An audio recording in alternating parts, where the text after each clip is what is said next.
more deeply the problems that we're trying to solve, and again connecting the dots, so in terms of how technology can help solve that problem. But after some deep introspection, I figured out that deep in my heart, I'm at any e-commerce company, technology is like the backbone, right, for Myntra. So in fact, the mission statement is to democratize fashion using technology. Consumer retail, I think it's kind of like the OG big tech of India, right? We use GenAI, which is in our case ChatGPT, to actually understand the intent of the user, like the query understanding and the intent understanding, being impersonating as a fashion advisor. At what we show in the widgets, the how order in which we show the widgets, the auto suggest that you see, when you're trying to search, the search results, the ranking of the results that you see, all of these things are personalized across the farm. So across the board, use AI. Now coming specifically to GenAI, so it is truly democratizing AI. This thing that I spoke about, the My Fashion GPT feature that we rolled out, it was not done by data scientists. It was done by engineers, which was unthinkable,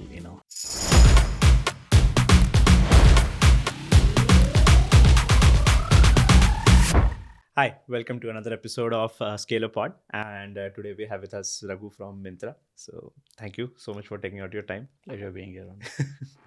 So interesting, we have someone from retail after a bit of a bunch of episodes on fintech and all. So I'll have a lot of questions around that as well. But I'll start off with like my favorite question that I ask all my guests. I love the variety of answers I get. But what does your work week look like? Like at the current stage at Myntra is in, what does the CTO really do? So thanks for having me on the show, and do want to congratulate you for doing this. I know it's not easy, double hatting, doing your day job and this, and I also believe in like sharing, and then helping the ecosystem in whatever way we can. So so do continue doing this. Yes. Yeah. So coming to your question of a typical day, right? So I would say broadly the four kind of hats that I wear, right? So one is, I am on the exec team at Myntra. So the kind of things that I do, I need to do as part of that team. Then the CTO role that I play. So on the technology side, the more on the engineering side, I would say. Then there is the CPO role that I play, the product side of things, and manager, right? Yeah. So and the people side of things. So broadly, I would say, these four areas, and of course every day is different, but activities in these four buckets, I would say, right? So first of all, on the exec side, right? So there are various review meetings that I am part of, reviewing, the progress of initiatives, some brainstorming sessions, listening to what the customers have to say, and taking some calls, and providing my inputs on various things, which is even outside of tech, right? So that takes up a reasonable amount of time on let's say on a weekly basis, right? Next on the engineering side, right? So there, I obviously it's been a while since I've coded, so so that's I don't get into that anymore. But reviewing metrics, in terms of how systems are performing, looking at reviewing some of the key initiatives that we're doing or new big features that we're rolling out, trying to understand, I still try to do ARC reviews. So of course we have an ARC forum set up and we have our architects out of the forum and review all of that. But I do try to get into that level of detail and review some of the designs and, try to ask, the right questions in terms of, the NFRs and so on and so forth. Then the product. So in fact, more than engineering nowadays, I've spent more time on the product in terms of product strategy, shaping the direction of the product. And since I'm on so many of the exec meetings, the business meetings, connecting the dots, right? So making sure that our product strategy is aligned with the, what we're trying to do overall as a company. That is an important part of, my role. And again, brainstorming with the product managers in trying to shape the direction of the product, looking at what competition is doing, again, connecting the dots with, technology, like, so there's technology always evolving, with obviously GenAI being the latest and flavor of the season. So how can we use new technologies in solving the problems that we're trying to solve, right, from a product point of view and then eventually the business point of view? And people so spend a lot of time on that, right, connecting with the not just my direct reports, but the skip levels, connect sessions with smaller cohorts of teams, to understand, directly hear from them on what's going on, what's on their mind.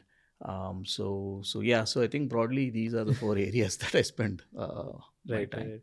Cool. I think I just mentally noted down. I'm sure I will come back to a bunch of these questions. So, like wearing the CTO, CPO hat together, because a lot of times, the tech and product teams think they're very different from each other in a lot of companies. So, I'll have some interesting questions for you on that. Sure. And of course, on the AI side and how you're taking it up.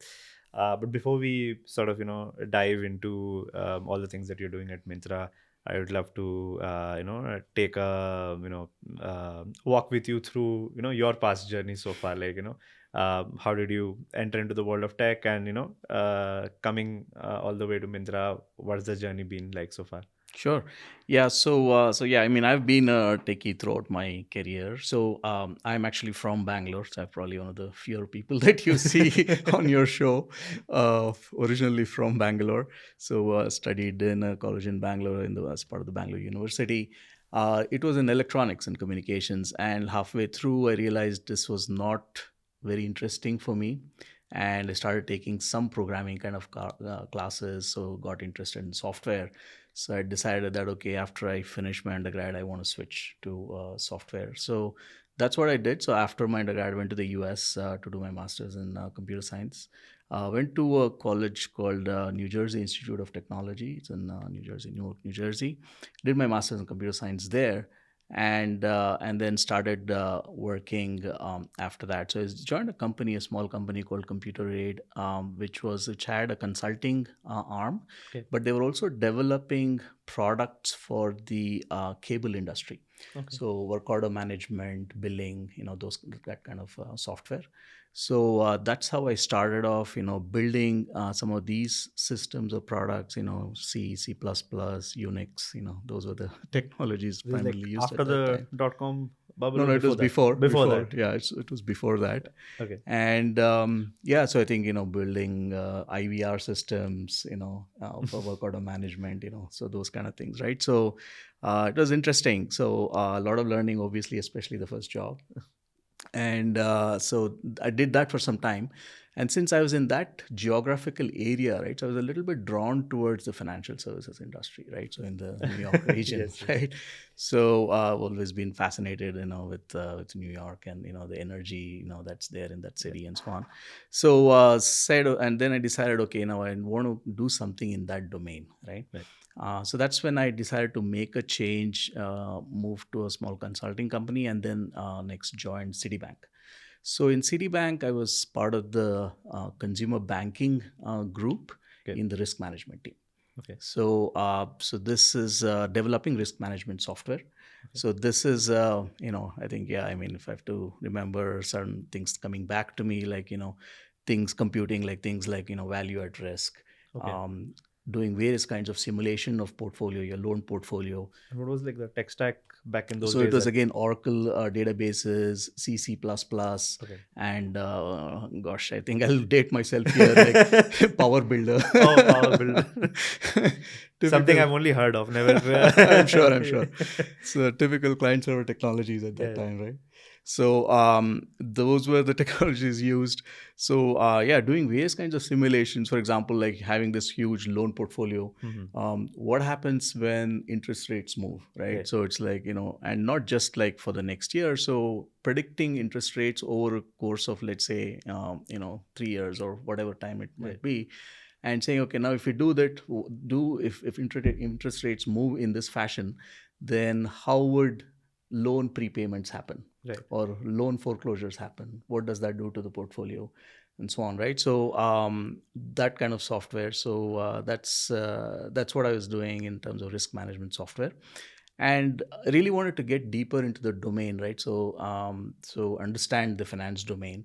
That's when I decided to do an MBA. Okay. So I have an MBA from the Stern School of Business, NYU, majoring in finance and general management. So that really helped in understanding more deeply the problems that we're trying to solve, and again connecting the dots. So in terms of how technology can help solve that problem, right? So that's what I did for some time, and then it so happened that I got a call from Goldman Sachs. At that time, it still is, but especially at that time, it was still one of the premier marquee investment banks, right, in the world. So this was in investment banking, again in technology. So joined them. So I used to work for a group within investment banking called real estate principling. So this is like, taking investments from various sources, including high network individuals and so on, and investing in real estate and real estate companies. They used to they still do have a family of closed-end funds investing in various real estate. And these are like, one of the investments, for example, is Rockefeller Center, right? So it's like these are not like small investments, like massive investments, and REITs as well, and so on, right? So managing, doing portfolio management software there, right? So they have this family of fund management. How do you help the bankers manage this massive portfolio of investments, right? Okay. And it's fairly complex structures, due to various regulations, tax purposes, and so on.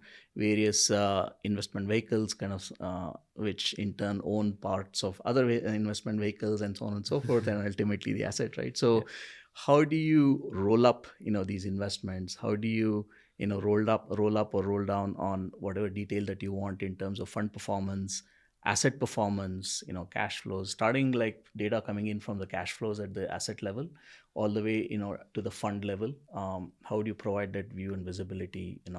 Again, various risk management measures. They're also financing and hedging, right? So these are highly leveraged, for investments. So a lot of financing, lot of futures and options, various kinds of risk management mitigations that they do.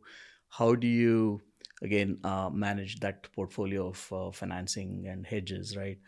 Various kinds of simulations like Monte Carlo simulations, computing IRRs, so on and so forth. So again, doing this MBA certainly helped in understanding the details of what we're trying to do, and helping again connect the dots. So that's what I did for some time there, and all of this was before the .com.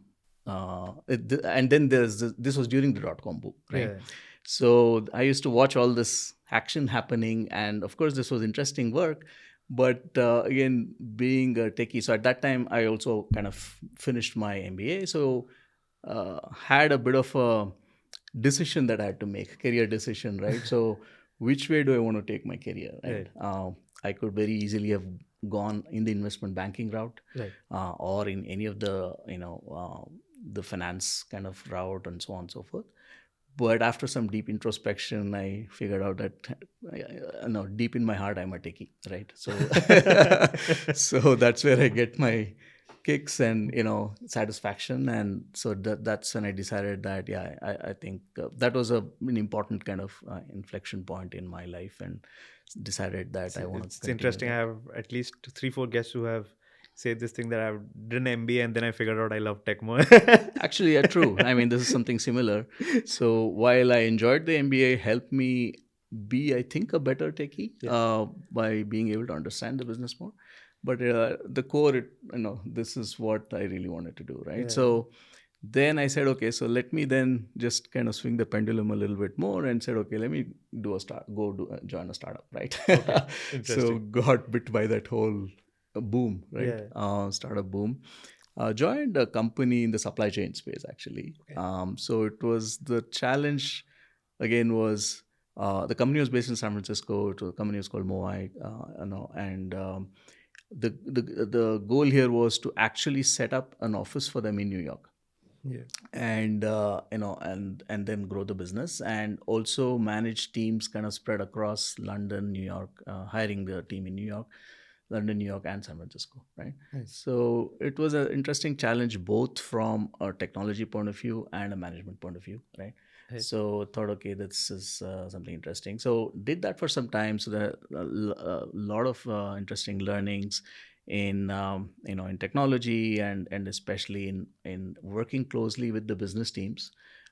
So we used to go with the sales team because these are things. This is like using auctions, reverse auction software, and so on and so forth.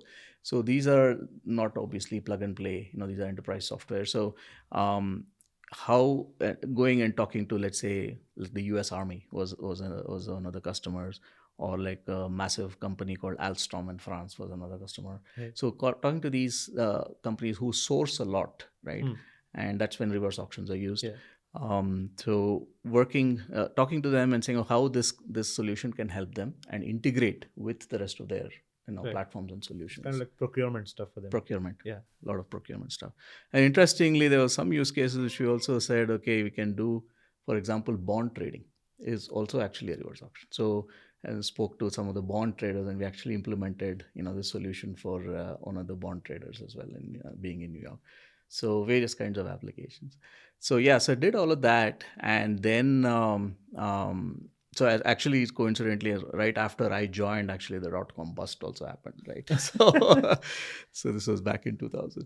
So yeah, so I think anyway, I think we did all of this, but then there was various challenges, obviously, that company had to face, and then in 2003, I decided to move back to India due to family reasons, and decided to move back. And till then, most of my experience was in the finance domain. So naturally, I wanted to see what's happening in finance, and there were not too many at that time, like GCCs and so on here. So so the next best thing to do was consulting, right? So joined Wipro in their BFSI, banking financial services domain, and was with them for 3.5 years. So amazing learning, right? I mean, till that time, probably the largest team that I managed was like some 40 people, right? Right. Here, this was like when I started, it was like a 300-person team, and by the time I left them, it was about a 400-person team, and this was the largest, account for them at that time, which is Charles Schwab. So that's all the technology deliveries that we were doing or implementations that we're doing for that client. That's what I was managing. I was like heading up that team, right? Again, a lot of learnings, especially on processes, people management, managing through delegation, and so on, right? So that's and again, of course, some technologies as well. But what 400 is pretty big. Like pretty well scaled up startups don't have a tech team that big, actually. Right, that is true. Yeah, so I think that was great actually, and of course I could have continued, but again, being that techie, right? So I wanted to, again, it was that I felt that something was missing there. It was not getting too deeply involved in tech and becoming a little bit more of a generalist or a general manager, right? So that's when I decided to actually join Yahoo. So Yahoo was setting up shop here, growing and focusing on developing a lot of products here, and that's when I decided to move. And actually, when I moved from here to there, it was like again starting with a small team at Yahoo, right?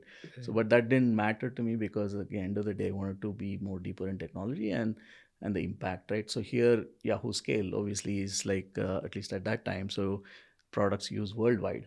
So I used to head up media engineering here, which is basically looking at all the media properties, as we used to call it at that time, for Yahoo, which is in entertainment and lifestyle, right? Music, movies, lifestyle, and so on. Yahoo Music across was the globe. a big thing. A big thing, yeah. And then a few others like Yahoo Finance, part of it I used to manage, and Eurosport. It was again something that I was managing, which is still very, very popular in Europe. And so on. And Yahoo Finance actually is still doing well. I still use I think Yahoo it's Finance. when they did the last sale, I think finance was more valuable than the rest of the whole company and all of that. Yeah. That's a very, very strong following. So that's what I did, and it was an amazing experience. Developing scalable software, and this is worldwide, right? So the way Yahoo had evolved at that time as, there used to be these various acquisitions and companies, but over a period of time, they kind of centralized all development or engineering into these central teams. So, which means that, different regions in the world, they did not really get the same kind of attention, right? So, let's say like a Yahoo in Brazil, for example, or, anywhere else, right? So, many of those sites, websites, were not like up to date and so on, right? So what we did is switched to a platform. So what we used to call as Lego, which is like, you can visualize Lego as the plug and play modular kind of development, and made it easier to kind of really develop, websites fast, quickly, and then roll it out. And you can always be on the latest and greatest version of these widgets, right? So that's what we did. And within media, like entertainment and lifestyle properties were the first ones to move to this, architecture. And with this, we were able to actually deploy kind of the latest and greatest features globally, right, to any entertainment lifestyle, website, Yahoo website, globally. So which was great. So I think people, I mean, at least especially all the regions loved it, right? So they were getting a lot of love and attention after a long time. So that was one. So then and then looking at content. So Yahoo is based on content. We had about, if I remember right, at that time, something around 8,000 different sources of content, various kinds of feeds, web crawls, and so on and so forth. How do we ingest all of this content, and, and then kind of apply transformation rules and so on, and make it ready for serving, right? For this is across not just entertainment lifestyle, across media, right? Yahoo media. So that's another team that I was driving. So interesting kind of projects. So again, teams spread across here and Santa Monica and so on. It was raving. So I think the good thing was, I would think Yahoo is one of the first companies to operate in a way where they had a lot of empowerment for the teams here, right? So there was product management here, so there was engineering here. So that was, I would say, a little bit ahead of its time at that time. I'm talking of 2006, 2007, those time. The interesting part is, I think I have this is probably like the 30th episode. So out of 30 guests, I think at least 10 of them have spent some amount of time at Yahoo in the 2005 to 2010 period. And I think 10 at least people, maybe with some overlap, have also spent some time 2010 to 15 at Facebook. These are quite often that I come across as somebody. Who knows what would be that place in 2020s? We'll see that probably 10 years from now. True. Yeah, we'll see that. Yeah. So, and I'm not surprised at all. So I think, I mean, by the time, I think like things changed, fortunes changed for Yahoo, and product development was all kind of pulled back into, Sunnyvale and so on. So we had a great set of folks here, and they really have spread out into the ecosystem here, right? So almost any company you go to, you will see an ex-Yahoo person there. So which is great to see. So I think that was an awesome time at Yahoo developing this software. I think that's when I really thought, okay, in software, of course, I wanted to do software technology, but B2C is one thing that I felt that was really something that energized me, right? Consumer internet. Yahoo was quite like the pioneer in that sense. Yeah. So it is like the impact that you can have, the number of people that you can, touch, right? So it's like, lives you can touch in terms of people who use your products, which gives you a different kind of a high, right? So that's I think that was one realization, saying I think that is really what really excites me even more if I have to kind of narrow down, within technology. So it was a great transfer. I was there with Yahoo for about 7.5 years or so, and when things changed, and like I mentioned, so that's when I think a lot of people, or most people at that time, had to kind of leave, right? So so that's when I joined Samsung. So Samsung was an interesting choice. Obviously, they're known for being the best in networks, like like the 4G, 5G, now 6G, working on 6G, cutting edge multimedia, camera technologies, basically anything to do with the device. Right? Hardware, so they're fantastic. But the challenge here was to actually build a cloud platform development team Okay. almost from scratch. Okay, interesting. Saying, okay, if you look at the income Samsung gets from services, it's like minuscule, hardly, right? Or comparing to, let's say, like an Apple, it's like massive, right? So how do we kind of do something which is like develop some services which are useful for customers and which we can also monetize? Great. That was the broad mandate, right? So that was the challenge as well, because I think it was not known. Samsung was not known for services, and in the company at that time, there were hardly people who kind of worked on cloud, right? Very few. And even the few people who worked on was mostly for like backups and that kind of stuff, backing up, on the cloud and so on, right? So had to really develop that whole competency actually from scratch, and then we had very smart P engineers, so retraining folks, hiring some key individuals, and developing various services, right? So like personalization kind of software, right? So that's like a platform. So much of data Samsung has. So how can we use that data to provide some personalized services, right? Was one. Then ad platform. So actually now it's actually very very big. So here, Samsung shows ads, especially in the lower end phones. So that's something that literally kind of I started here, with the team in developing that whole platform. Developed an SSP actually from scratch. So that's when got more into AI actually. So a lot of AI in especially personalization and so on. So there is also like a lifestyle kind of app that Samsung that is preloaded with every Samsung app. I think So these days they are investing a lot into like the Galaxy Store and all this. Correct. Absolutely. So this app is also called My Galaxy. So it has some entertainment content and also services, Samsung services, customer care, all of that. Then Samsung Pay is another team that I took on as well. So all of these were all kind of service related stuff. Sometimes I love Samsung Pay, by the way. It's the only way I can actually pay with my watch in India. Apple has not yet introduced it. Yeah, that's right. Yeah. I think they were trying to do something, including the Pixel Watch introducing does a not sell credit officially card. in India, so it's like Samsung's literally like the only player who does like a Use the tap and pay watch. with the watch. Interesting. You can go for actually. a run in the morning without a phone or something, and you can. That's true. You can buy something if you want a cool drink or whatever. Yeah. Interesting. Actually, I didn't realize.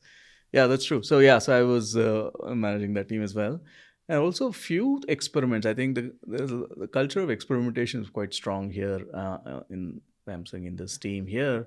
So we kind of developed an IoT platform actually. Nice. So very interesting. We did some POCs and all that.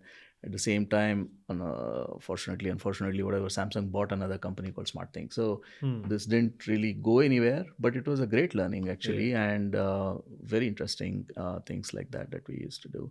And Bixby is another, the voice assistant. It's another one that I was involved in. So various interesting things got to do, and then so I think then somebody who used to be on my team we met for drinks. I think he was in Myntra.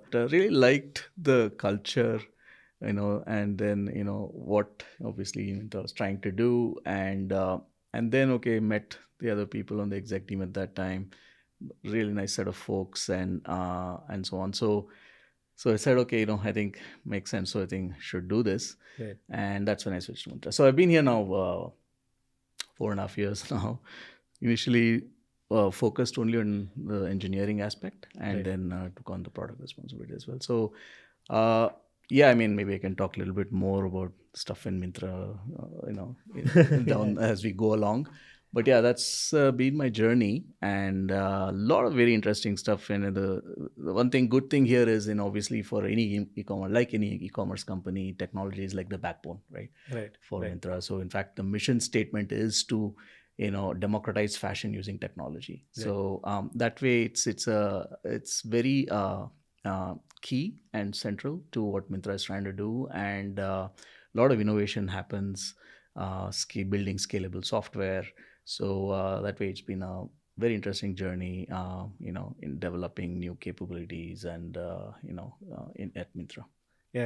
So moving to that itself, and consumer retail, I think it's kind of like the OG big tech of India, right? There are sectors now where pretty large companies like finance and all, where payments, where large companies have come up, but like with Flipkart and Myntra.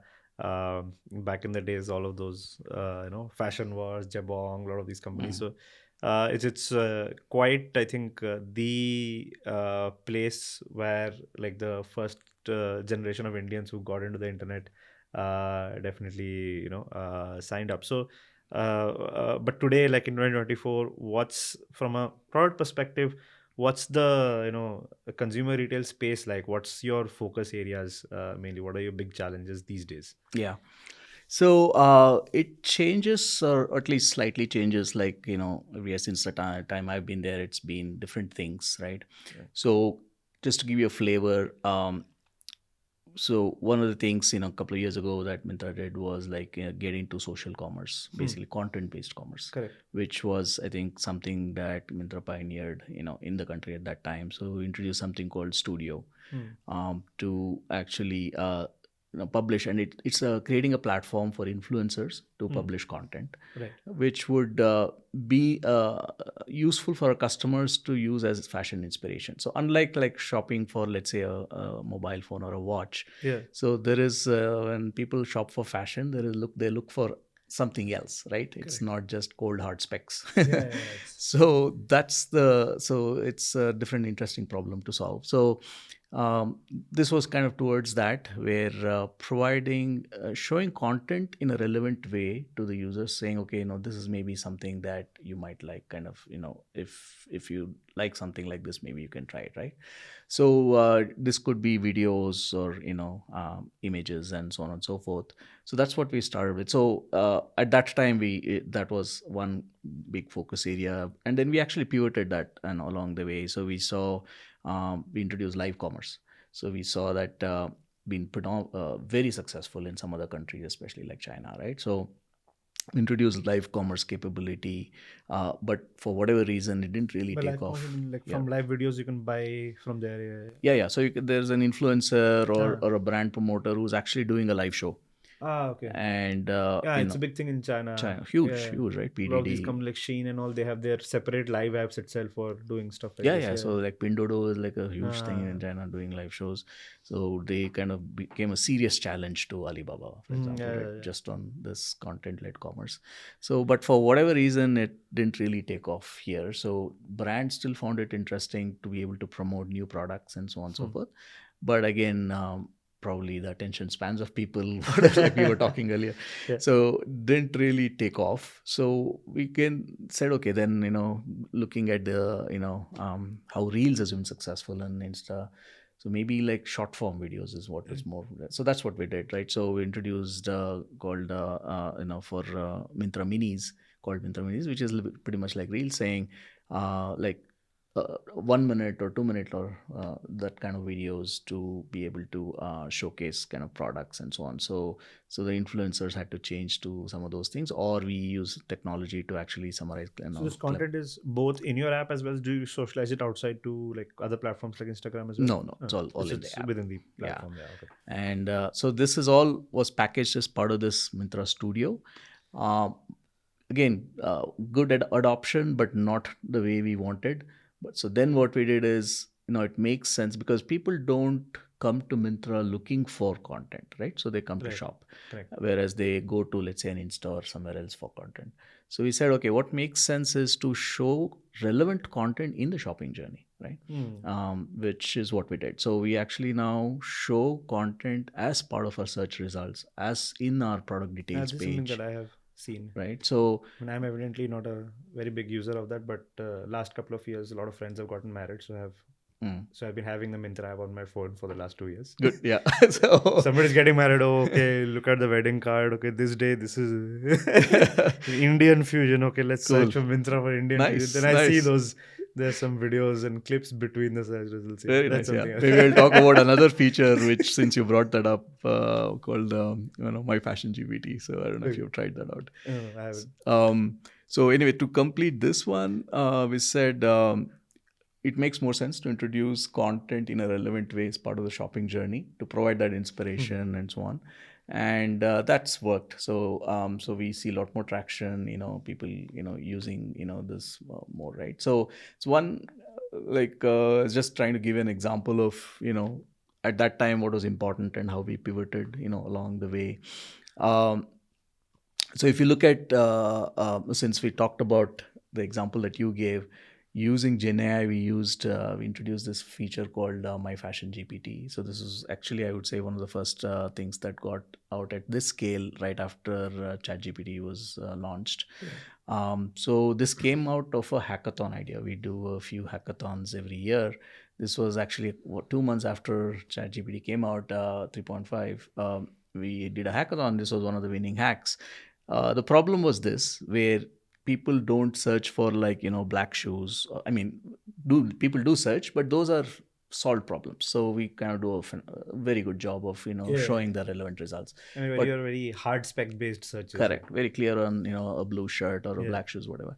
But if people are looking for, okay, what should I wear for my friend's wedding, where the theme is XYZ, then it becomes more interesting, right? Exactly. So this is exactly the problem that this one solves. Okay. So we use GenAI, which is in our case ChatGPT, to actually understand the intent of the user, like the query understanding and the intent understanding.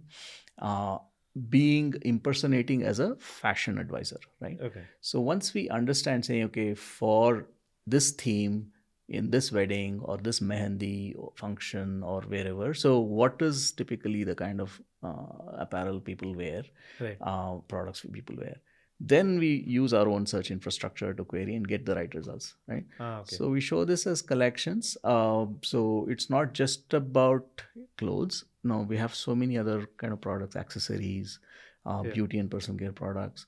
We actually show all of those as collections, saying, okay, now these are things that you could potentially buy for this occasion, or if you're going to a place, like let's say going to Goa for a vacation. So in Goa, what kind of things would one wear, right, for that weather? Interesting.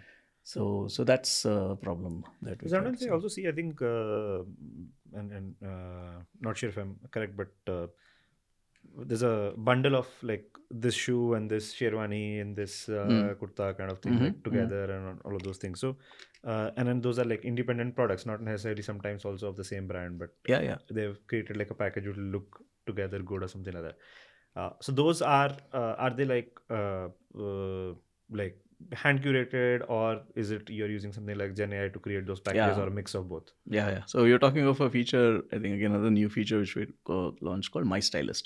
I think so. Yeah, maybe. So this is actually, again, keeping in line with our view, with our mission of democratizing fashion using technology. So like, why can't we have a fashion advisor for every single user, right? Okay. That was the thought process behind that. Saying, okay, so if you're looking at a product that you already bought, let's say you bought the shirt on Myntra, so what can you pair it with, right? So to give you that entire look. What kind of pant, what kind of shoes, maybe a watch and so on and so forth, right? So that's really what MyStylist is. It acts as a fashion advisor and gives you different looks for a product, for an anchor product. In this case, let's say the shirt. When I am looking for something like kurta, and then it shows that you can pair it with all these three things. It gives them options. Absolutely. So it could be something you bought on Myntra already, or maybe you take a picture and saying, hey, what goes well with this, right? That as well, or even some things that you browsed. So show that. So the two things we were trying to solve. One is solve the user problem where users trying to kind of come up with see what looks well. What goes well with this. And the other is like a little bit more internal, which is like we have so many different categories, right? And if we see stats in terms of what percentage of users buy more than two categories, it's we would like that to be like close to 100%. It's not, right? It's closer to 50, right? So how can we expose the user to all the various things that are available on the platform, which the user might not even be aware of, right?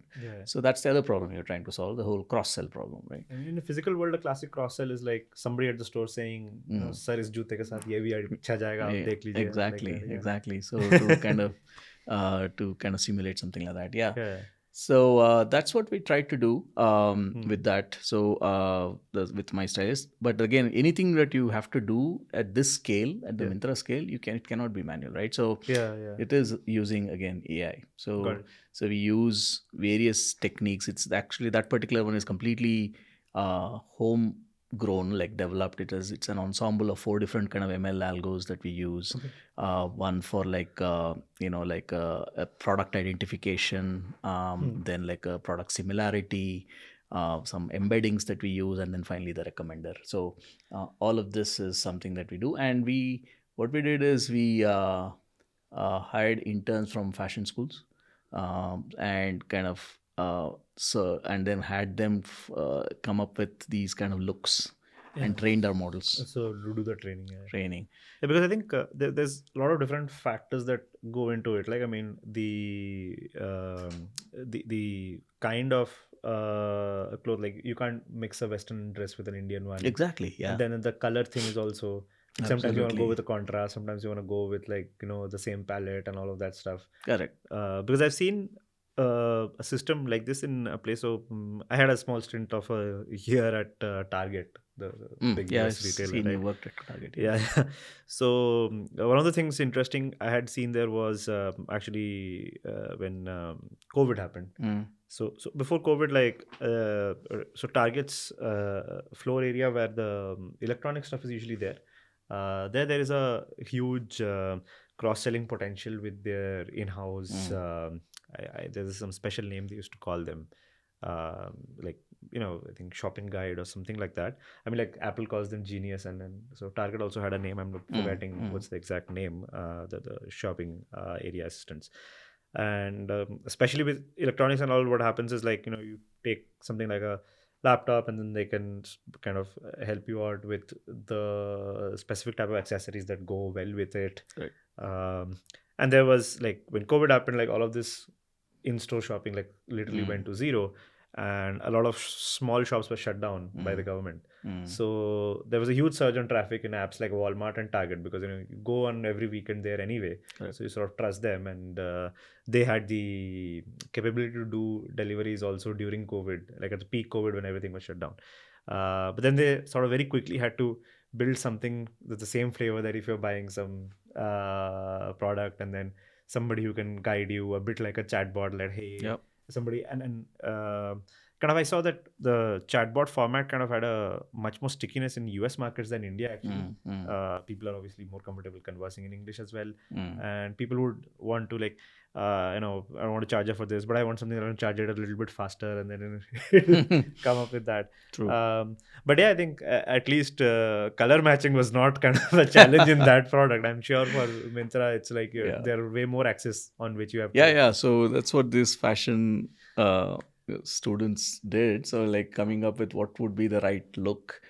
And of course, we trained the model with negative examples as well. Of course, you have to. Yeah. Something you should not wear a sandal with a suit, for example. So yeah, so those kind of things as well. So yeah, so I think that's again something new which we've done, and it's seeing like some good results. And same thing. So we introduced this as a standalone feature. Saw some good traction, but now again want to see how this can be made useful and discoverable as part of the shopping journey, right? So now if you see you go to our product detail page, actually you'll see a widget below which is powered by the same tech, so the MyStylist tech, where we actually show other things that you can buy with. Anyway, product detail page, you have an anchor product. So with that, what could go well, right? So that's what we do. So that's another way we're trying to kind of make this more discoverable. Interesting. So yeah, so I think just to go back to your question, it depends on the point of time. So one is the problem we're trying to solve, things like this kind of cross-sell kind of problem that we're trying to solve internally, but make it more discoverable for users. Or it could be where is the next growth opportunity coming up, right? So Gen Z is obviously one growth opportunity. So we in fact have in Myntra a separate section called Forward. So it is completely end-to-end, a store-in-store, targeted for Gen Zs and even millennials, but looking for fast fashion. Right? Got it. Okay. So that's an opportunity that we saw, and then we again from a tech point of view, how do we kind of build to make that business plan come through, right?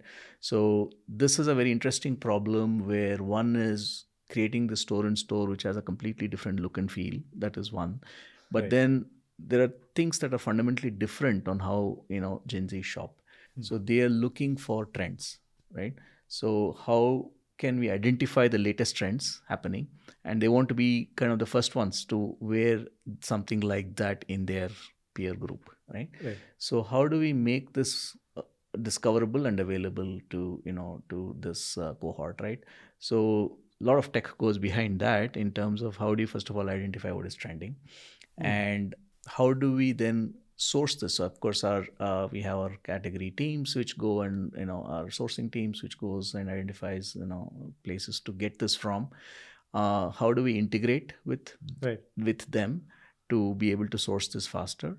And this whole thing that you'll hear this word called mind to market, saying it's like somebody saying, okay, this is a trend, okay, we want to kind of have products with this. So that is the mind, which is you figure out that this is something that that you would want to have on your platform. To market, as in how do you get that product quickly on board, right? Right. How do you crunch that whole time, right, to shorter and shorter time spans? There's a bunch of classical supply chain problems within it as well, right? Absolutely, Because you're absolutely. doing it pan India, so it's Yeah, difficult. supply chain problems, demand prediction problems. So you take bets on a bunch of things. You don't know what the consumer will like. Yeah. So, and then you have to quickly double down on things that are actually people are liking, right?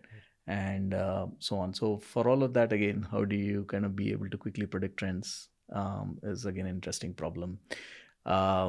How do you introduce freshness? Correct. So people are used to this whole Instagram world where every time they open, they want to see something new. Correct.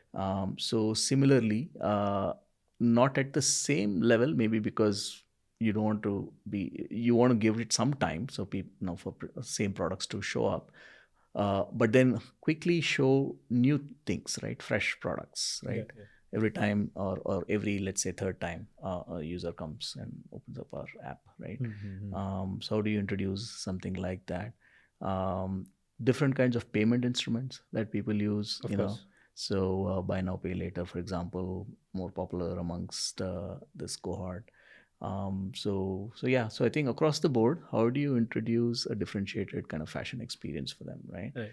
I have a question on top of a question here, here because so it's, because you wear both the hats, looking at product and technology both. I mean, at the heart of it, you're kind of selling garments, but then the thing is that the mindset with which the person opens the app can be pretty different. Like like you were saying, there could be people just wanting to buy something with the latest trend. Then there are people also, I'm sure, just doing regular shopping. Like in a year your clothes get worn out and you're shopping because you just need clothes. And then the event oriented, like weddings and all of that stuff. But then there are also seasonal events like Diwali and all of that, people shopping for that. So I mean, the product obviously has to kind of speak to the user in a very different way for all of these different use cases. But as a a person who delivers software, as an engineering person, I would say that the typical engineer would want to kind of build a platform where product can come and just customize it according to their needs, but not having to build the same thing over and over again. So how does this interplay for you? Sure. I think at the fundamental level, so I think the experience has to be personalized, right? Yes.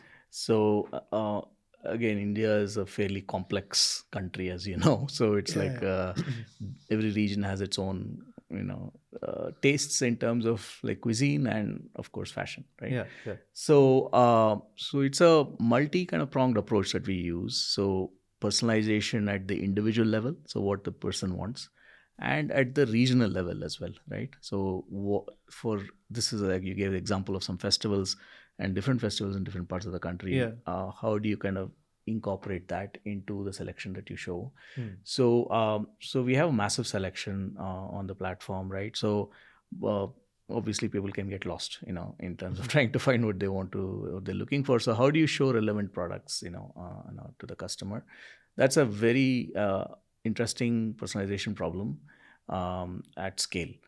So use a lot of AI, for this. So one is, understanding the user. So it's bringing three things together. So a deep understanding of the customer based Right. on, the what the person has browsed, bought, searched for, and so on, wish listed, added to cart, all of that stuff. Then a deep understanding of the products, right? So itself saying, what is this product about, and all the metadata we have about the product, and being kind of a fashion platform, uh, knowledge about the fashion industry, what is trending, what is fashionable, because at the end of the day, that's what people come to Myntra for. For the fashion forward customers is what we cater to, right? Okay. So bringing all these three things together to kind of make those recommendations is what it is. So this is a problem that of course it's a journey. So AI plays a big role in this. So created, end of the day, creating embeddings, right? So like the user embeddings, like understanding of the user, product embeddings, creating understanding of product, bringing it into the same n-dimensional space, and doing similarities, right? So the core. So that's how we do recommendations, and kind of recommend products, right? I don't know if that was the answer you're looking for, but that's how we cater to the different users and their preferences and tastes. Makes sense. No, I mean that's kind of the Okay. answer. Yeah. Well, the other thing I was interested is about like how do So you? sorry, Yeah. on that one, then it is Yeah. again, it has to be holistic, right? So it has to be across the journey, this personalization. So it is like you starting from, let's say, the home page. What do you show in each of the widgets, right? Yeah. The Yeah. banners. So that is personalized. The order in which we show these widgets is again kind of personalized. Could be different for you, for me. Then the search, It is personalized experience. at like individual levels, also at cohort levels, right? Yes. So we use a combination of that, right? So because of course it has to perform at scale. So at the individual level, so a lot of things are pre-computed, right? Of In course. terms of let's say article types, for different article types, shirts or shoes or whatever. All of these things are personalized, pre-computed for you. So that's where we actually do a combination of what is personalized for you and the cohort as well, saying Yeah. the cohort that you would belong to, which could be based on your affluence level, regional level, which part of the country you're from, Yeah. and of course gender, right? So all of this are put together, and the other one is purchase sequence. So whether you've bought, if you're a new user, we don't know too much about you. So when you're a regular user, we know more about you. So taking all these signals into consideration, so is how we pre-compute, and that's what we show, right?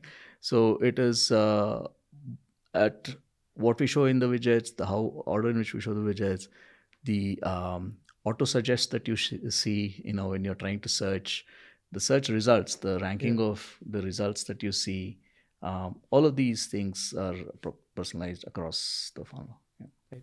I have a quick question there. Just curious about it, but uh, how frequently does this happen? Like the household has one Myntra account, and everybody from the house, Yeah, different yeah. people are buying from that. That's a challenge because we do have a feature called profiles. Yeah, So, that's what I was coming to. Like, I but have not actually seen that. That's why I was gonna ask. Like, do you have something like profiles we do.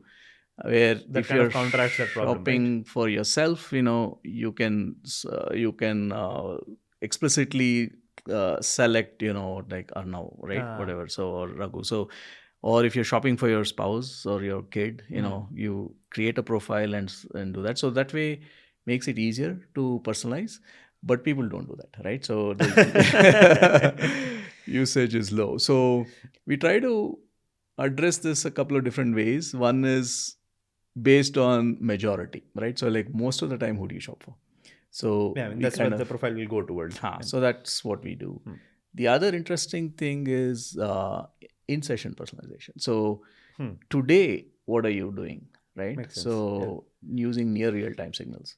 And so this is again a very interesting problem on how we are using our data platforms and so on. So a technical problem. And using these signals, how do you feed this into your personalization engine to kind of do one kind of final level of re-ranking for in-session, right? Is an again very interesting kind of technical problem. So that's another way we try to solve this. Makes sense. So yeah, I mean, because you're talking about like on the homepage, you're personalizing for the cohort or personalizing for the user. Um, I have worked on homepage solutions on retail, so it's a space that makes me curious. Learning from other people how they have kind of solved for this as well. I'm sure like in your app as well, like the homepage has to be like super fluid, right? Mm-hmm. Different times of the year, different events.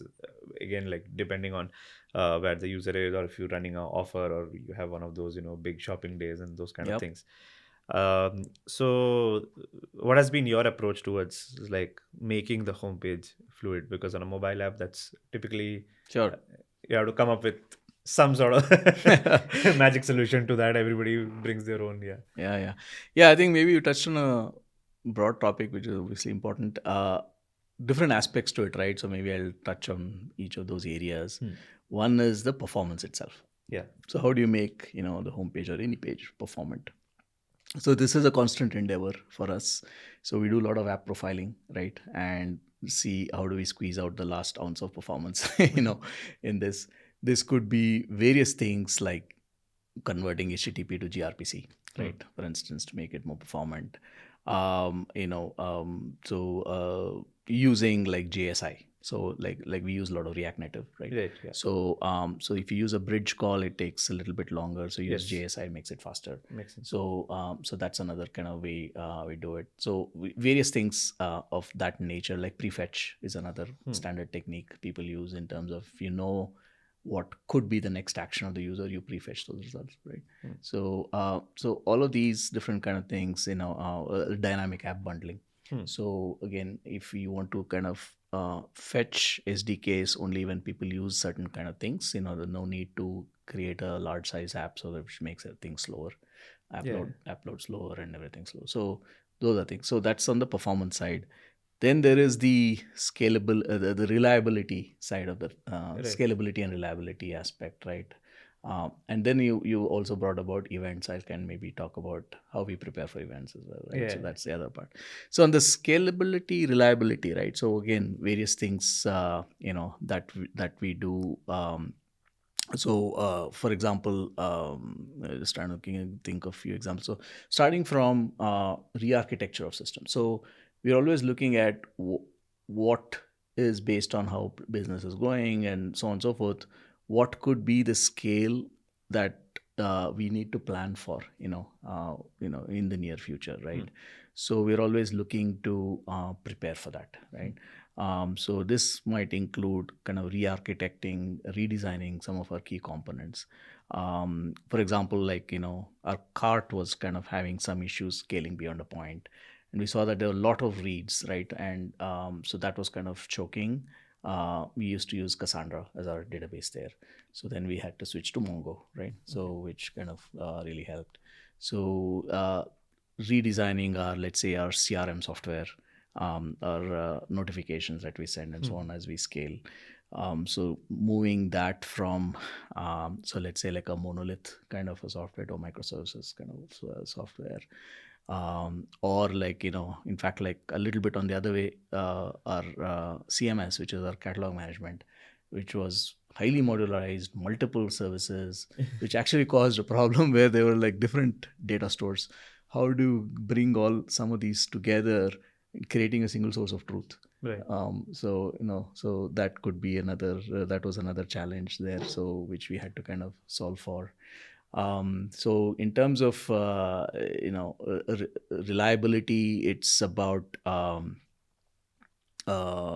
putting our, like, let's say, scaling our databases is obviously very key part of all of this, right? So how do you do sharding, right? Database sharding, like whether it is your Solar or your MySQL.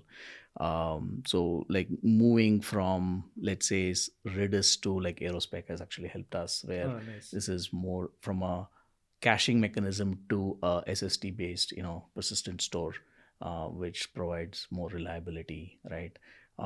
Moving from, let's say, something like a RabbitMQ to like a Kafka, and in fact moving to Confluent. So that's again a journey. So that's kind of helped. Observability is a huge important aspect, right? So observability at the system level, system metrics, at the service metrics, so or like using, let's say, like a New Relic for our APM and tracing. So those aspects again are super important. And then the system metrics, like use time series databases, like Prometheus and so on. So various levels of observability, that we have to be able to quickly jump into a problem and fix it when problems occur, and or look at anomaly detection. So to try and figure out if there's a problem, even at the early signs of a problem, Right. and jump on it, right? All of these kind of things are things that we do. But when it comes to these big events, right? So this is everything goes 10x, 15x, Yeah. right? So during these events, and traffic volumes, transaction volumes, and so on. So it has to be handled in a different way. And there was a time not too long ago where we used to spend a fair amount of time and bandwidth to prepare for these events, which is obviously, and we do like, we used to do couple of 2 big events a year, and now we do 4 big events a year. So it's a huge drain on Yeah, you resources. can't do like a Yeah. 1 month sprint 4 times a year for something like this. That's Correct. just not feasible, right? So yeah. So it used to actually take us about maybe 3 to 4 weeks to prepare for these events, right? Now we actually, with a lot of things that we've done, it's like down to like a week, right? Nice. So we can prepare for a week, and we can even crunch it down. That's part of the plan. So how we crunch it down even further? Right. For this, lot of tooling and automation has to be done, right? So which is probably not sexy work, in terms of some of the things boring that SRE work. Yeah. so it's like not maybe some of those cool features that I spoke about short while ago. It's Fair. not like that, but equally critical, right? So starts from various things, right? Like in terms of build automation, right? We have a build automation tool, out there based on Jenkins. So we have a automated deployment tool that is out there. So in fact, we have a tool developed for self-serve provisioning of infra, right? Okay. And moving to Kubernetes has helped us big time, right?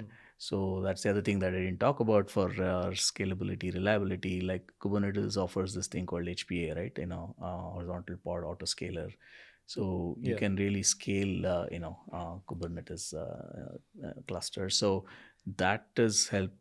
Do you most of your services like you do a pure CD kind of thing, like every merge goes to deploy, or do you have like a daily or something? We have a daily. It's not a continuous. It's not CI.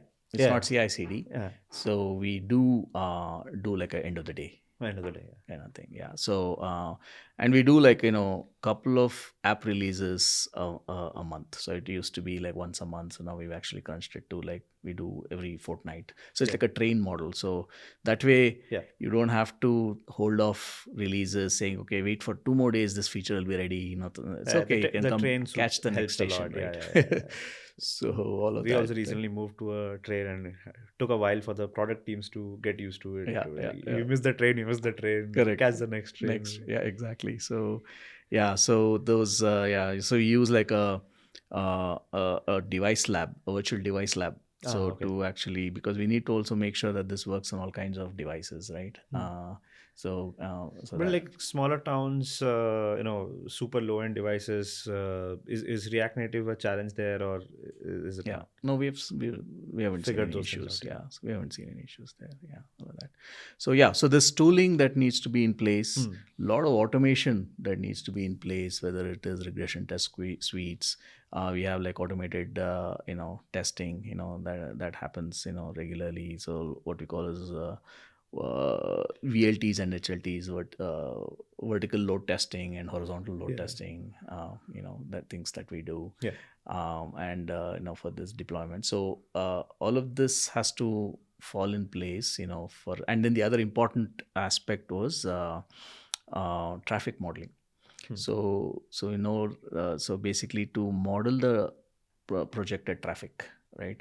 Based on various call graphs and so on, right? So that helps us prepare that, it's not like every single system needs to be scaled the same way. Of course, So, yeah. it depends on the projected traffic. So that's another thing. So all of this has really helped us, crunch that prep time tremendously. Right.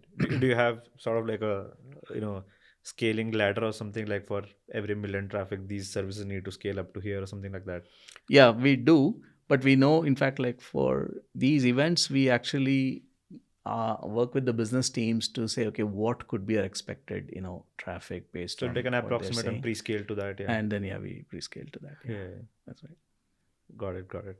And I'm sure you do need a lot of kill switches and graceful fallback mechanisms if some of your services are not working at that scale, right? Absolutely. So we have rate limiters, circuit breakers across the board, across all our It's like in systems. 2024, you can't be like app is down anyway. Yeah. No, we have all of that. Yeah, graceful fallback mechanisms. Yeah. Makes sense. Makes sense. Yeah, I mean, particularly about you spoke about the app being in React Native. I mean, how has like the experience been with React Native? I think you are one of the largest apps in Early ones, India yeah. using On React React Native. Native, absolutely. Yeah. So it's been good. So we are still, we're still not there yet. As in, like, not the complete app is not there yet on React Native Web. There are So components we are which a are journey. There are, for example, our home pages on React Native, our product detail pages on React Native. yeah. So whereas some of the others are still getting there, and actually React Native Web is what you're trying to get to. So that you can use the same thing On the web as well. as well. Yeah.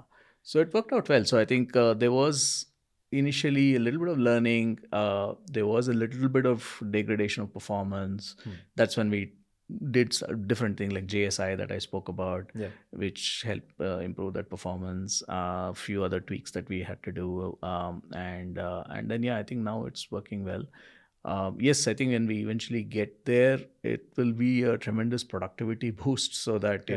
you don't have we can develop once and the features available everywhere.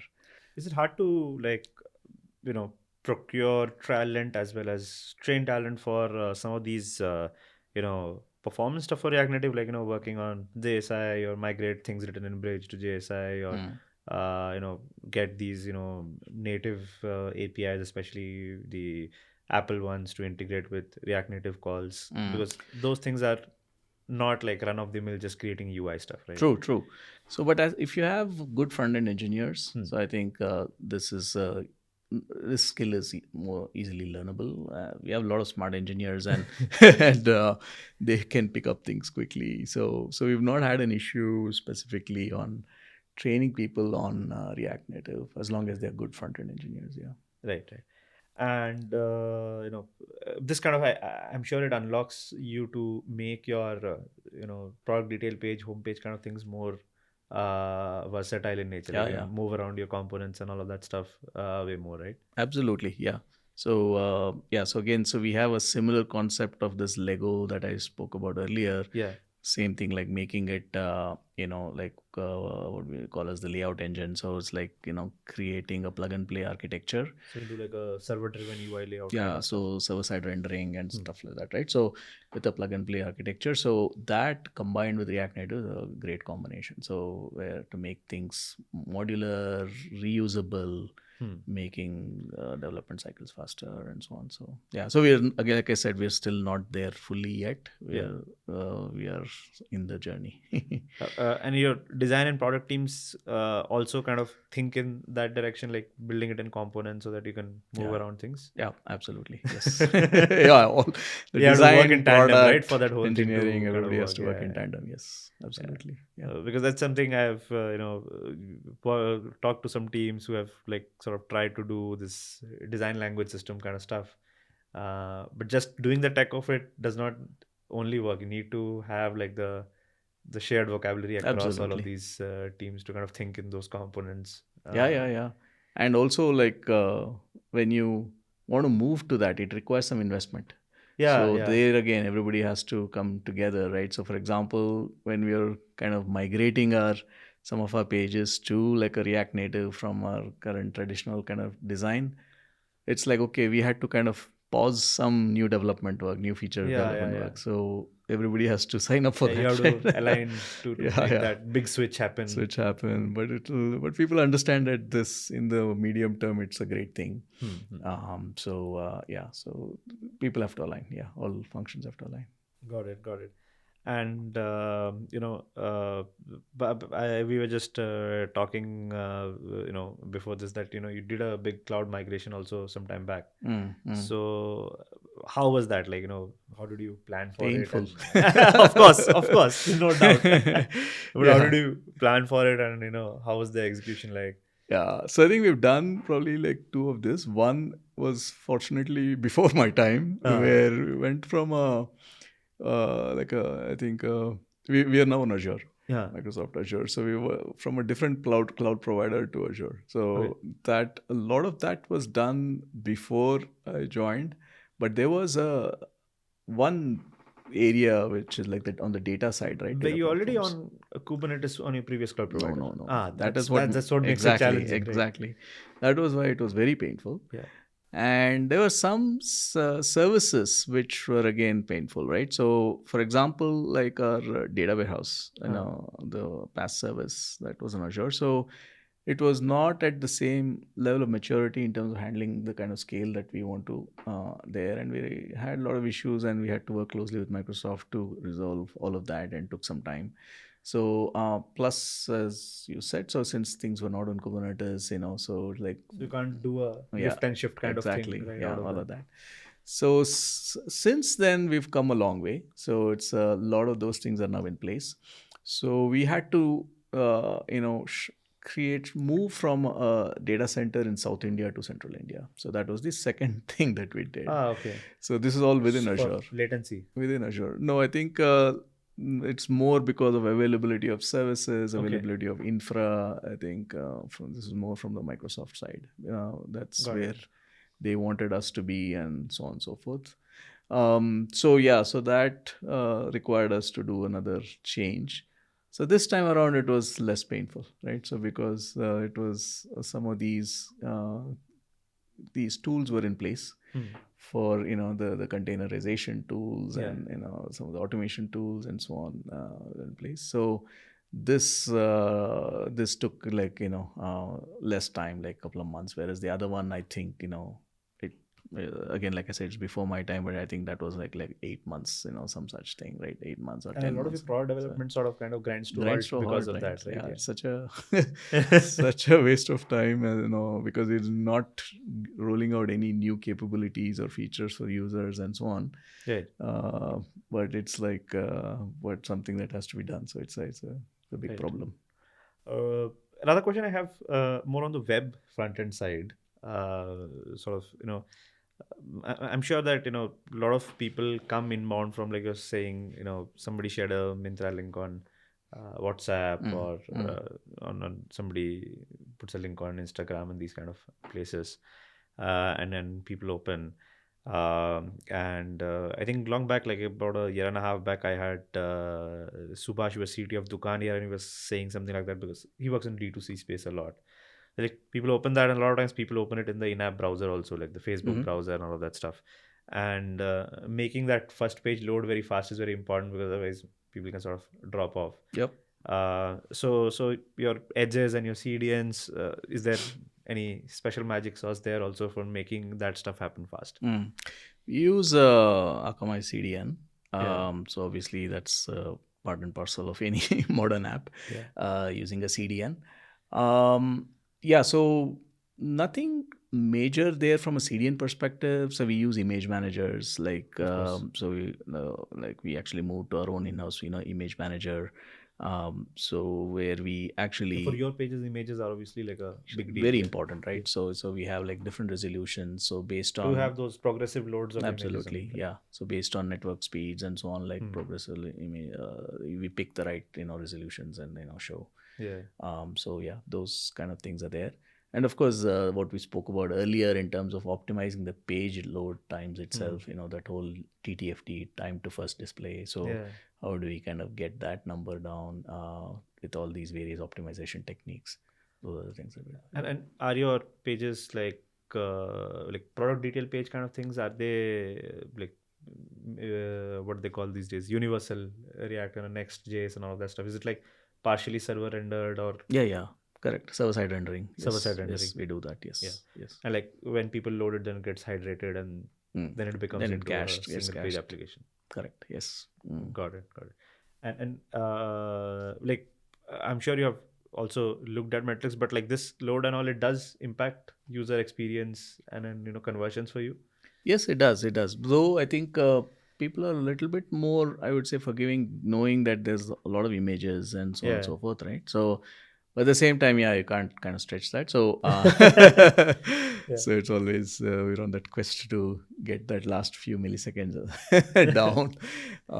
But yeah, so I think I don't have specific numbers in terms of every millisecond of improvement. What does it lead to in terms of conversion? Amazon made those papers and So all. Yeah. Google had Google that, had it, right? yeah. So every millisecond, 10% drop and all of that stuff. all Yeah. of that stuff, which is true. It does happen. It does happen. It does happen, but it's probably not as drastic in our case. Yeah. Makes sense. Yeah, I will come to like the the thing that everybody's talking about these days. We have spoken a lot about obviously your use of AI across the platform, this MyStylist and all of that stuff.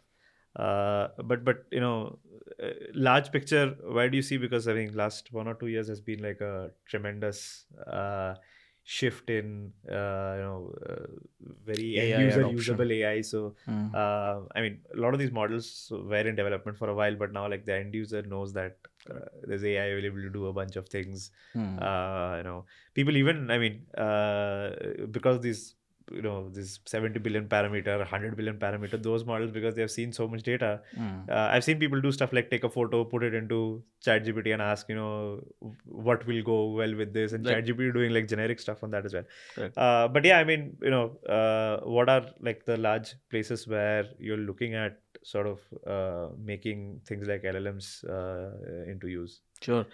Yeah, I mean, we've been using AI for like 7-8 years, across the board, starting from let's say, like I mentioned, the trend identification, to like on the sourcing side. How do you when you source, how do you kind of get products? We have different warehouses across the country. How do you source it close to, you have to predict demand not only at the overall, let's say, Myntra level, but also at the regional level, so that you directly source products there, so it's available faster in those regions to be for the customers. Another place where AI is used. Talked about personalization, search, where AI is heavily used. And then delivery is another one, right? So like route optimization, so on and so forth. So across the board, use AI. Now coming specifically to GenAI. So it is truly democratizing AI, in certain ways, right? So this thing that I spoke about, the My Fashion GPT feature that we rolled out, it was not done by data scientists. It was done by engineers, which was unthinkable, so a few years ago, right? Because now this capability is there. So that's kind of the power, of this whole thing. And we are very bullish on this, and we are using this in various we have various features now out there using LLMs, right? Or even image model LIMs, right? So so we spoke about couple already, like the My Fashion GPT we spoke about. Another one that we rolled out right after that is the conversational commerce, which you touched on previously. So which is called Maya in our case. How do you extend that whole paradigm and create a conversational shopping assistant? So again, trying to simulate something which is an offline behavior where you're chatting with the salesperson, right? And narrowing down the search, saying, okay, I want to go to a party. So he's like, okay, what kind of party? What kind of color preferences do you think? Is there a theme? This, that, whatever, right? And then narrow this down, right? So that's exactly what you can do with Maya, right? So as a conversational shopping assistant. And this is another area which, while it is still early days, adoption is growing, which we feel that there's a lot of promise, right? Especially as you extend it to multimodal, voice based and so on and so forth, right? Image and text, right? Saying, you type or voice and then say, okay, now like then the person also has an image saying like, how about something like this kind of thing, and then suddenly shows an image, right? Right, So right, how do you do all of that together? So that's something that we continue to kind of look at, in this space, and various other things such as another one that we've introduced is rating and review summarization. So we have so many products, and like when you're looking at this, you typically look at what users are saying about Yeah. it, right? So nobody has the patience to sit and read like hundreds of this. Right. So is there a way you can easily summarize this for the users? So as overall summarization, or extract key features or attributes, like if it's like a shirt, you would want to look at, let's say, things that are important for a shirt, which is like, fading of colors, or softness of the fabric and so on. Whereas if it's like a watch, it could be something else. Yeah. What is relevant, right, for these products? So summarizing based on those kind of key attributes. So all of this is something that we've already kind of rolled out.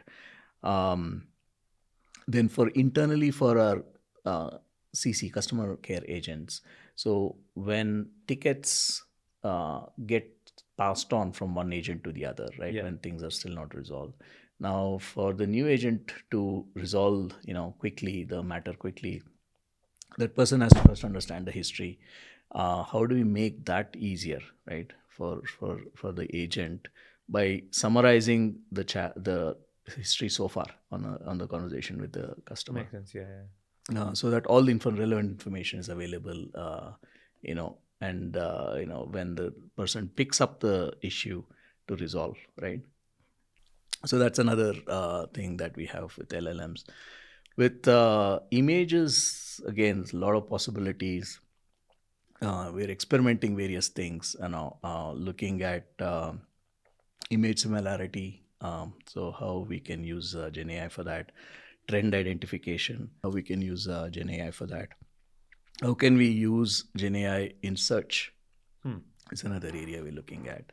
So so very, very bullish on this. Got it. I mean, the images, like, are you also looking at something like people probably uploading their photos, and you can have like, images of them wearing that, which can kind of help them. So you're talking virtual try-on kind of thing. Yeah.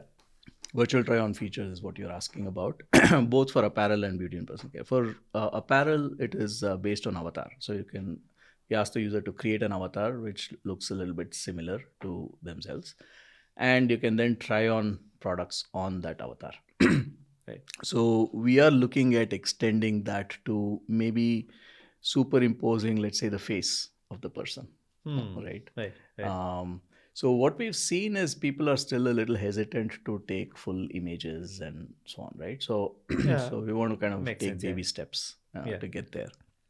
Whereas for beauty and personal care, we have the actual live image of the person, Yeah. right? So we have the person pointing the camera at themselves, and then you can actually look at trying on different products like a lipstick or a mascara or whatever, right, on the face. So that is actually on the live image. So we have that as well.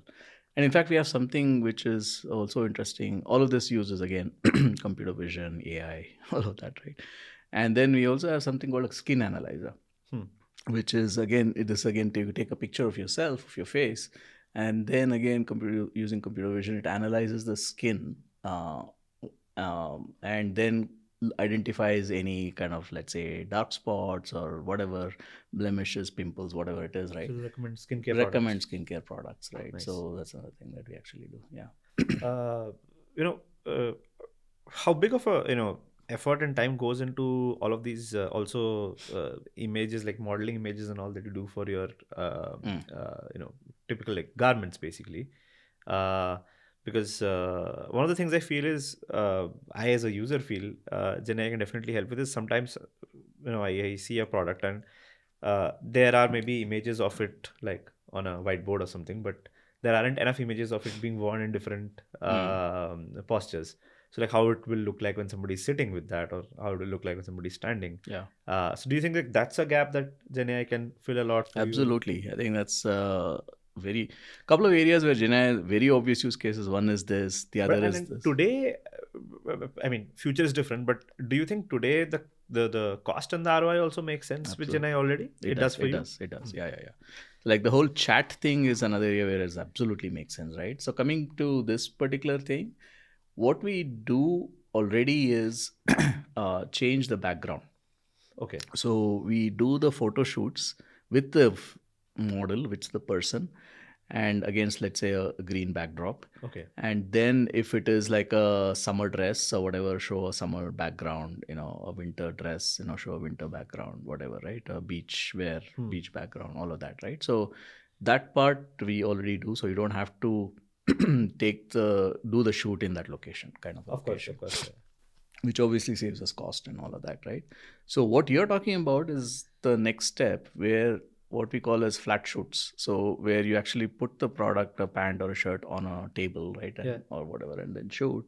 And then using those images, how can you kind of Generate the generate different postures out of it. Yeah. So we're not there. I mean, of course, it's that I mean, at technology. scale, it's obviously going to be difficult with all sorts of garments, but I'm starting to see on Twitter and all people sharing some, fine-tuned models which do this kind of thing for at least specific garments. They're doing well out of it. Yeah. So, but the quality, right? So I think for us, the catalog is one of our like USPs. Like if you see in our catalog, they're like probably the best in class, right?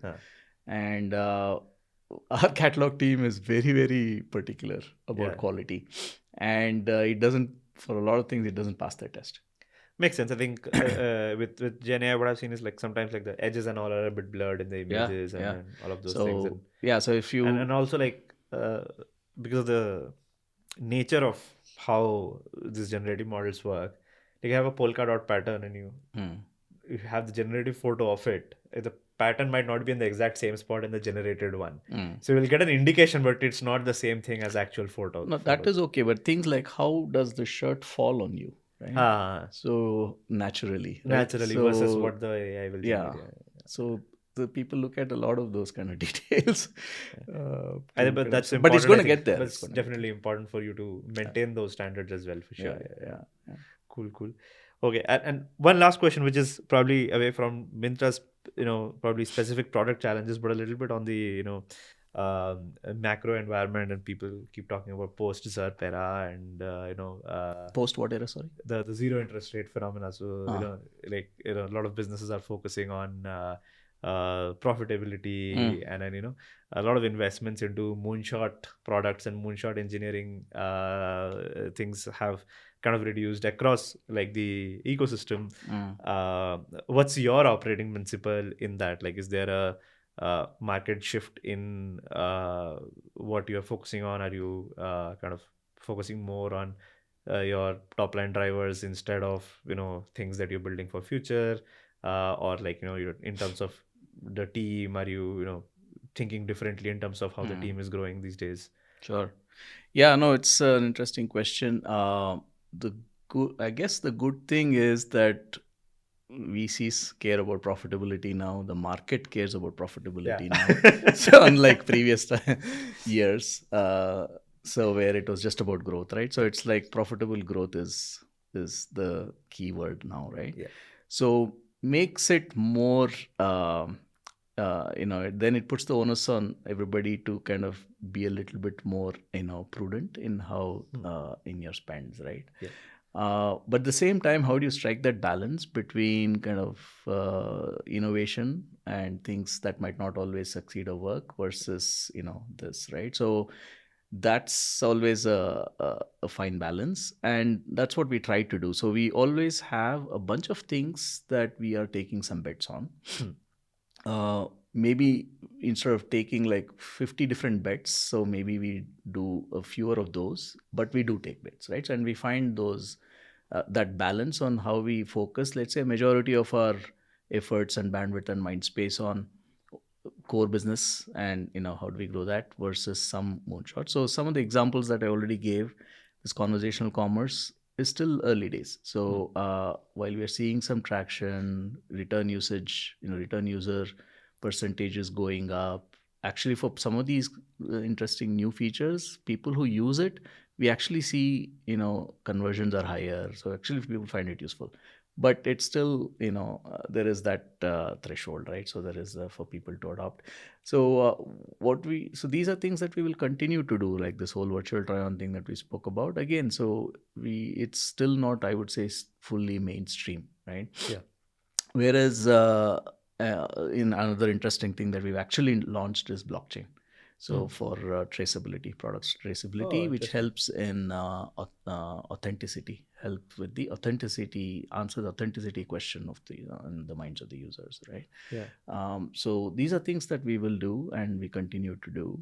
But then there are a lot of things, interesting things that we need to solve for in the mainstream, like something that I didn't talk about, probably I should, which is very unique to our industry, is a size and fit problem, right? Of course. Yeah. And Myntra has been one of the pioneers in that, saying like, how can we recommend the right size for a product for you of any brand, right? So again, we use AI for this, right? So things like that, we have so many other problems to solve in the mainstream, quote unquote mainstream itself, right? So we have we try to do that balance where we do place some big bets on some of these kind of innovations, whereas there's a lot of other innovation that happens in the mainstream. Makes sense. Thank you for all of the answers, and really excited to see some of these bets using AI as also, especially like that my look and the conversational shopping assistant thing. I'll probably try them out as well myself sometime. Yes, please do. Sure. Happy to get your feedback. Yeah. So yeah, thanks again for all of the answers. It was a great conversation. Thank you. And all Thanks, the best Arun. to Myntra for all their upcoming challenges. Great. Thank you. Thanks again for having me over. It was wonderful talking to you. Thanks.